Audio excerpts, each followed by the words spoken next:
নমস্কার, কেমন আছেন সবাই? চয়নিকা ব্লগে সবাইকে স্বাগত জানাই। এই বছর এই প্রথম একটা ইঁচড় এনেছে, কি রান্না করি ভাবছি, একটু কোপ্তা কারি করব। পাশের বাড়ির মাসিমা আগের দিন বলছিল ইঁচড়ের কোপ্তা নাকি খেতে খুব ভাল লাগে।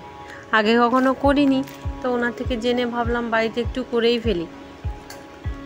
আপনাদের দাদা আজকে হঠাৎ করে ইঁচড়টা এনেছে, তো ইচ্ছে হলো মাসিমার ওই কথা মতন একটুখানি ইঁচড়ের কোপ্তা কারি করি। ইঁচড়টা কেটে হলুদ জলে ভিজিয়ে রেখেছিলাম, আর এখন সুন্দর করে প্রেসার কুকারে সিটি মেরে সেদ্ধ করে নিলাম। প্রেসার কুকারে একটু নুন আর হলুদ দিয়ে সেদ্ধ করেছি। এবার জলটা ঝরিয়ে নুন হলুদ আর দিলাম একটু কালো জিরে।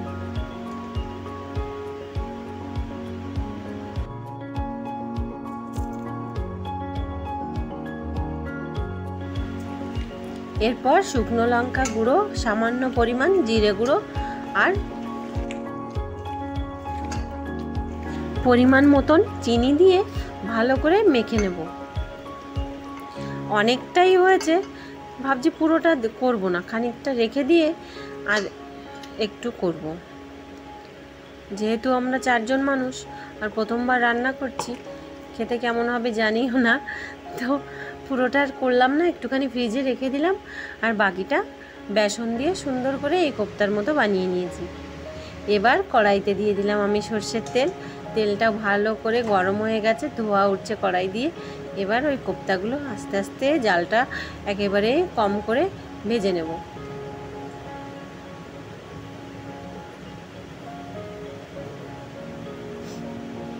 এক এক করে সব কোপ্তাগুলো আমি দিয়ে দিলাম।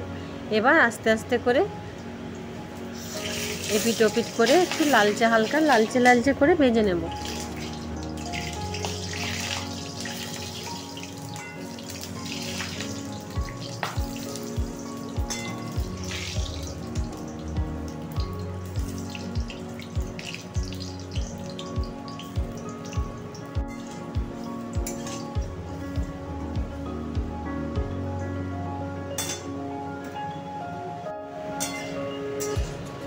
অনেকটাই লাল লাল করে ভাজা হয়ে গেছে। এবার এদেরকে তুলে নেব। ভেজে ওঠানোর পরে মনে হচ্ছে এগুলো এমনিই খাওয়া যাবে। বেশ একটা শক্ত শক্ত মতন ভাব হয়েছে, আর বেশ গোল গোল ভাল লাগছে। বাকিগুলো সব দিয়ে দেব, দিয়ে ওই একইভাবে তেলে আমি সুন্দর করে কোপ্তাগুলো ভেজে নেব।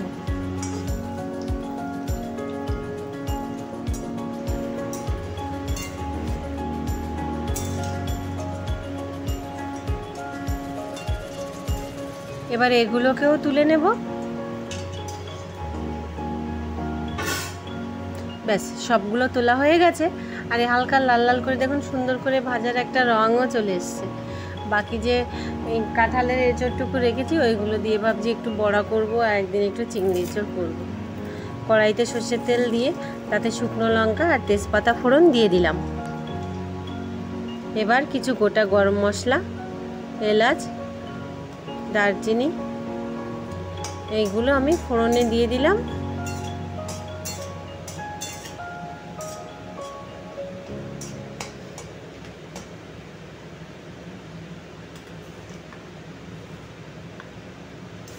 বেটে রাখা পেঁয়াজ দিলাম, দিয়ে সুন্দর করে নেড়ে চেড়ে পেঁয়াজটা ভেজে নেব।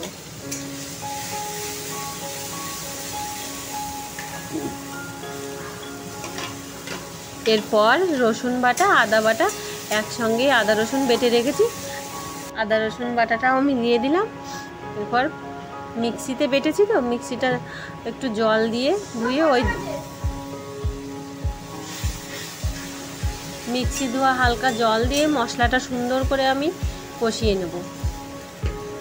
আদা রসুন বাটা পেঁয়াজ বাটা এটাকে সুন্দর করে আগে একটু ভালো মতন কষিয়ে ভেজে নিয়ে তারপর ওর মধ্যে আমি দিয়ে দেব পরিমাণ মতন হলুদ আর দেব পরিমাণ মতন নুন।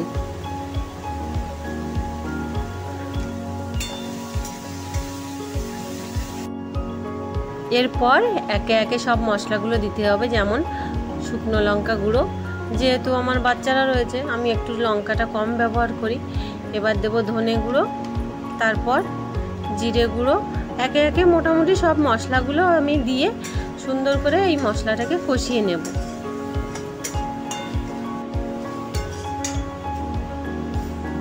মশলার মধ্যেও একটু চিনি দিয়ে দিই, ঝোলটা তাহলে একটু মিষ্টি মিষ্টি লাগবে, খেতে ভালো লাগবে। ব্যাস, এবার ভালো করে কষিয়ে নিলেই হয়ে যায়।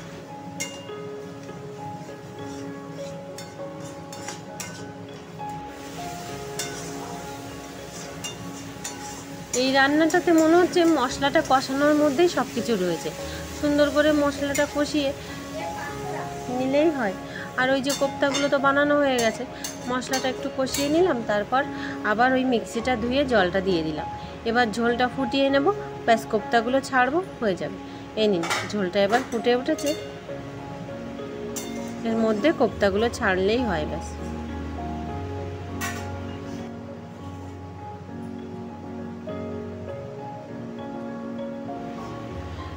এবার কোপ্তাগুলো একে একে দিয়ে দেবো।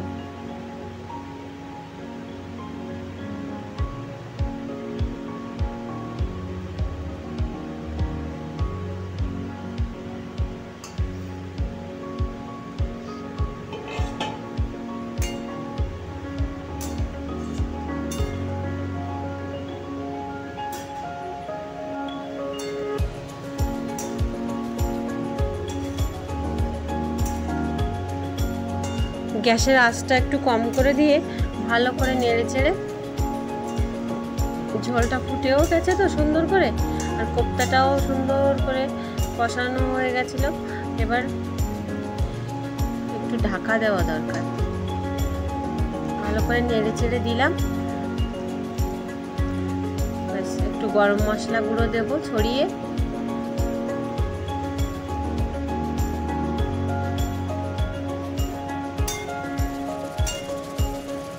খুন্তি দিয়ে ভালো করে মিশিয়ে একটু ঢাকা দেওয়া দরকার।